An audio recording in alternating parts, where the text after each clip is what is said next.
Hello，大家好，我係阿 Dom。本身咧我就冇玩開呢個航拍機啊、無人機之類嘅。但係最近咁啱就俾我見到呢一款咧會識得自動追蹤咧，跟住你嚟拍嘅無人機啊。仲要即場咧有呢個 demo 可以試玩啊。我試啦，一試不得了，太好玩太正啦，所以我就忍唔住手咧就買咗翻嚟啦。好啦，呢個咧就係叫做 Hover Air X1 Smart 嘅無人機啦，已經係全新嘅一代。對上一代咧就係叫做 X1 啦，就冇 Smart 嘅。所以我亦都幫佢再下一代咧諗好咗個名咧，就會叫做 X1 Smarter。好啦，廢話少講。呢一代同對上一代咧，除咗個名之外咧，有咩分別咧？就係佢嘅機身設計咧，就更加輕、更加細，只係得99個 gram 嘅啫。另外就係佢個機身咧，就用咗一啲更加強韌嘅物料去做啦。理論上就應該會更加係襟撞啦、襟玩嘅。另外就係佢嘅操作嘅時候嘅聲咧，就會比上一代咧就靜咗少少。不過我哋要大大聲講咧，就係靜咗5個 dB 嘅。好啦，跟住咧就係佢嘅充電器啦。今次咧佢嘅充電器咧就可以當係一個尿袋咁去用啦。因為咧佢內置咗一個5000個毫安嘅一個電池喺裏邊啊。即係話，當我哋帶佢出去玩嘅時候，用完一粒電咧，你只需要將嗰粒用完嘅電咧放落個充電器度咧，撳一粒掣就即刻可以再充電噶啦。唔好講咁多，即刻同大家開箱睇一睇。好啦，我哋睇一睇個包裝盒先啦。Hover Air X1 Smart。就下邊同埋左邊有個名啦，上邊就寫住 Zero Robotics。呢一個就係製作 Hover Air 嘅公司啦。然之後呢度有個原裝行貨嘅貼紙啦，側邊呢度咧都有個原裝行貨嘅1年保用證。你會見到咧，呢度有個好似扇葉咁樣啦，係咩嚟嘅呢？原來就係成個包裝設計上面最好玩嘅地方呢，就係當你打開或者閂埋個盒嘅時候呢，佢就會跟住轉噶啦。所以我諗，如果你買咗返去嘅話呢，呢個盒呢，你都應該唔會咁快捨得抌住。好啦，就一打開呢，就會見到隻機啦。X1 Smart 咧就有2個顏色嘅選擇，就一係黑一係白啦。我就揀咗黑色嘅。好啦，跟住呢，有份嘅呢個說明書啦，同埋第一次飛之前嘅一啲提示啦，例如係要夠光先好飛啦，就唔好喺水面上面飛啦。好啦，然之後呢，我哋見到有1、2、3、4、5個細盒仔嘅，就攞咗呢個先啦，呢個易攞啲。呢個就係士啤嘅扇葉就有2個嘅。好啦，跟住呢個就應該係個充電器啦，係啦。我買呢個版本呢，就係1機2電。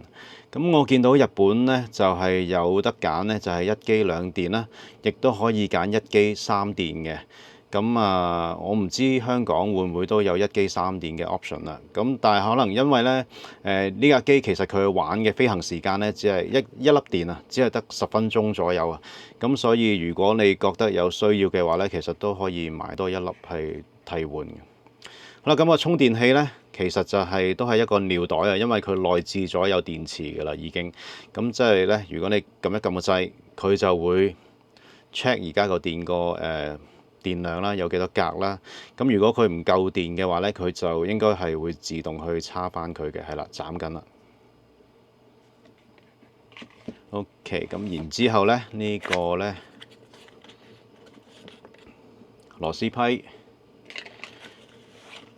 一個袋仔啦，仲有包細包嘅係士啤嘅螺絲啊，應該係俾你換嗰個扇葉嘅時候用啦。跟住呢 USB-C 嘅線啦，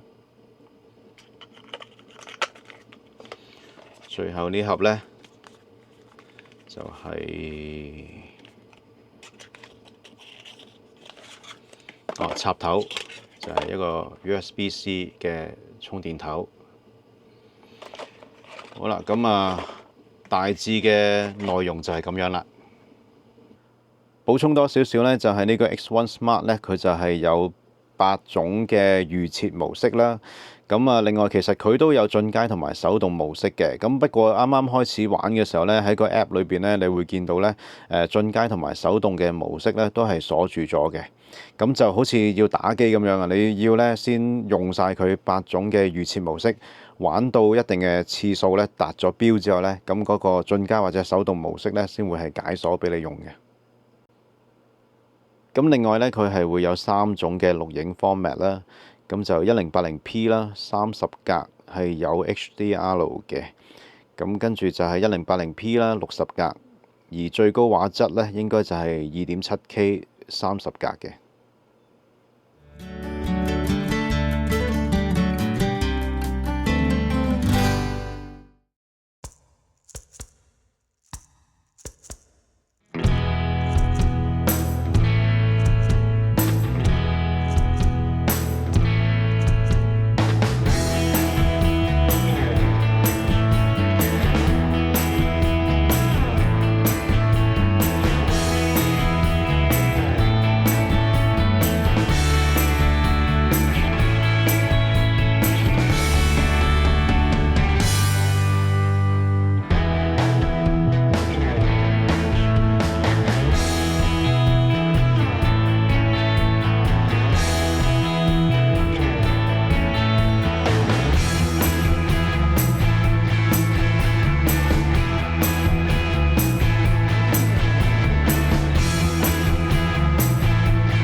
好啦，而家咧就想同大家測試一下 Hopford Air X1 Smart 嘅錄音功能啊。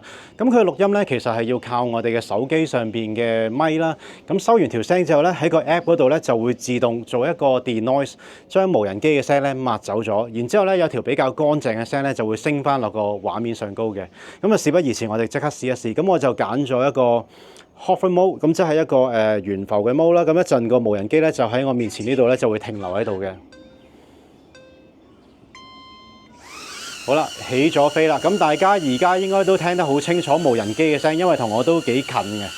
咁而家大家望到嘅畫面咧，其實就係呢個 Pocket 3咧，咁就配咗我身上面呢個嘅 DJI 嘅 Mic 2啦。咁而家聽到嘅聲咧，都係 Pocket 3同埋 Mic 2嗰度嚟嘅。咁如果我轉過嚟呢邊啦，咁而家大家聽到嘅聲咧就係 X1 Smart 錄出嚟嘅聲啦。咁頭先都話啦，其實係透過呢個手機上面嘅咪嘅。咁即係話，如果我將部 iPhone 慢慢越嚟越近個嘴嘅時候咧，大家而家應該聽到嘅聲咧係會比較大聲啲啦，近啲啦，或者實淨啲嘅。咁我慢慢將個iPhone 咧帶翻落去 DJI 咪嗰個位置。咁望翻過嚟呢邊咧，你又聽翻就係呢個 DJI 嘅咪或者 Pocket 3嘅聲啦。咁無人機嘅聲繼續喺度啦。咁如果我轉翻過嚟呢邊 X1 Smart 嘅話咧，頭先都話啦，因為咧佢就會將個聲咧做一個 denoise 嘅。咁而家 suppose 大家都會聽唔到個無人機嘅聲嘅。好啦，咁我講多兩句啦。咁而家我都繼續係 iPhone 啦，我咪近啲咪啦，呢個近咪嘅聲啦，又或者我帶翻落嚟一個心口正常一個距離嘅聲啦。好啦，咁唔知大家覺得個效果係點呢？少少題外話咧，就係拍試錄音個片段嘅時候咧，翻到嚟咧，我發現咧啲片咧其實係唔升嘴嘅，就好似咁樣。咁啊，而家聽到個聲咧都係 Pocket 3同埋 Mic 2嗰度嚟嘅。咁如果我轉過嚟呢邊啦，咁而家大家聽到嘅聲咧就係 X1 Smart 錄出嚟嘅聲啦。咁結果咧就係我剪片嘅時候咧，將條片放落個 timeline 嗰度，咁我要人手咧將條聲咧係褪前翻4個 frame 左右，咁先啱翻嘅。唔知遲啲咧，佢哋會唔會可以喺 firmware update 嗰度咧改善到呢個問題呢？咁我拍完啲試飛片之後咧，都 share 咗俾幾個 friend 去睇啦。咁佢哋都會問我一個問題啊，就係隻無人機係咪會識得自己避開啲障礙物嘅呢？咁其實我就覺得唔係嘅，因為咧拍嘅時候咧，佢都曾經會撞落一啲樹枝啊或者棵樹嗰度嘅，就好似呢一下咁樣啦。不過佢又好快就穩定翻咧，就繼續拍噶咯。但係第二下撞樹咧就救唔翻啦。亦都試過咧，我踩快咗少少啦，可能佢追唔切咧，咁結果佢就放棄咗，唔再追咧，停咗喺度。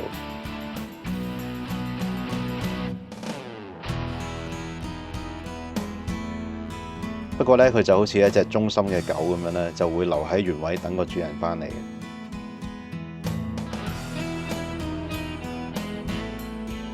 好啦，今日同大家講到呢度咧，都差唔多啦，下次再見啦。